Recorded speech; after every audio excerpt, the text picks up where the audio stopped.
পাইথনের মধ্যে ক্যালেন্ডার নামে একটা ইনবিল্ট মডিউল আছে, যেটা ক্যালেন্ডার রিলেটেড অপারেশনগুলো হ্যান্ডেল করার জন্য আমরা ব্যবহার করে থাকি। তো সেই ক্যালেন্ডার মডিউলটা ইউজ করেই আমরা যে কোনো বছরের যে কোনো মাসের ক্যালেন্ডারটা প্রিন্ট করতে পারি। খুবই সিম্পল একটা কোড, খুবই ছোট একটা পাইথন স্ক্রিপ্ট দিয়ে আমাদের কাজটা আমরা কমপ্লিট করে ফেলতে পারি। তো আজকের ভিডিওতে আমি সেটাই ডেসক্রাইব করব।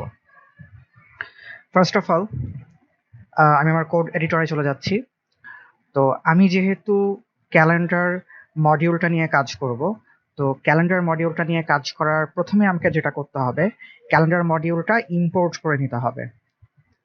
সো এই জন্য আমি সবার প্রথমে ক্যালেন্ডার মডিউলটা ইম্পোর্ট করে নিলাম। Import calendar. আচ্ছা, ইম্পোর্ট করা শেষ। তাহলে এখন আমি এই ক্যালেন্ডার মডিউলটা দিয়ে কাজ করতে পারবো। আচ্ছা, ইম্পোর্ট করা শেষ হয়ে গেছে। এখন আমাদের কাজ হচ্ছে ইয়ার আর মান্থের ভ্যালু ইউজারের কাছ থেকে ইনপুট নেওয়া। তো ইয়ারের জন্য আমি একটা ভ্যারিয়েবল নিচ্ছি ইয়ার নামে। ডেটা টাইপ হবে ইন্টিজার, আর ইনপুট নিব ইউজারের কাছ থেকে। আমি একটা মেসেজ প্রিন্ট করব, এন্টার ইয়ার।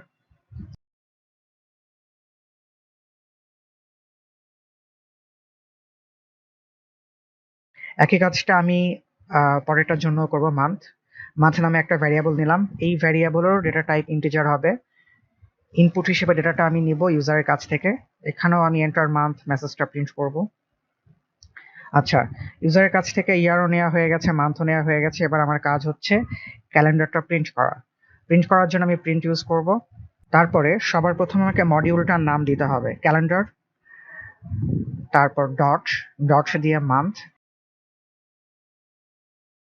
যেহেতু আমি যে ক্যালেন্ডারটা প্রিন্ট করব সেখানে হচ্ছে মান্থ ওয়াইজ ক্যালেন্ডারটা আমি প্রিন্ট করব। যেমন জানুয়ারি মাসের ক্যালেন্ডারটা প্রিন্ট করব, ফেব্রুয়ারি মাসের ক্যালেন্ডারটা প্রিন্ট করব। এইরকম আমি শুধুমাত্র মান্থ ক্যালেন্ডারটা প্রিন্ট করতে চাইছি। এর ভিতরে আমাকে দুটো জিনিস দিতে হবে। প্রথমে হচ্ছে ইয়ার, তারপর কমা দিয়ে মান্থ। বাস এটুকুই। আমাদের স্ক্রিপ্ট রেডি। এই হচ্ছে পুরো কোডটা। এখন যদি রান করতে চাই, সিম্পলি পাইথন 3 আমার ফাইলের নেম soft.py। আচ্ছা, প্রথমে ইয়ার, আমি এই ইয়ারটা দিচ্ছি 2021। Enter month. মান্থ আমি রানিং মান্থটা দিচ্ছি, হুইচ ইজ নেম। আর মেকে তো আমরা 5 দিয়ে রিপ্রেজেন্ট করি, যেহেতু জানুয়ারি, ফেব্রুয়ারি, মার্চ, এপ্রিল 1 2 3 4 এভাবে। মান্থের ক্ষেত্রে যখন আমরা সিঙ্গেল ডিজিট ইউজ করছি, যেমন 1 2 3 4 5 6 7 8 9, তো সেখানে আমি চাইলে সামনে 0 দিতে পারবো, কোনো সমস্যা হবে না। রাইট, আমার মান্থ ঠিক মতো দেখাচ্ছে মে 2021। আপনারা যদি ক্যালেন্ডারের সাথে চেক করেন তাহলে এক্স্যাক্টলি এই ক্যালেন্ডারটি পাবেন এই মাসের জন্য, 2021 এর মে মান্থ। তো আরো কয়েকটা ভ্যালু দিয়ে ট্রাই করে দেখি, যেমন 3030 সালের ফেব্রুয়ারি মাসের ক্যালেন্ডারটা কেমন হবে সেটাও আমি দেখতে পারবো।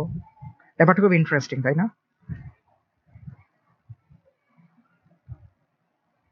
আরেকটু দেখি, 5055 সালের নভেম্বর মাসের ক্যালেন্ডারটাও দেখে নিতে পারি। খুব সিম্পল। সবকিছু খুব ইজিলি করা যাচ্ছে শুধুমাত্র এই 4 লাইন পাইথন কোডের মাধ্যমে। সোর্স কোডের লিংক আমি ডেসক্রিপশন বক্সে অ্যাড করে দিব। Thank you.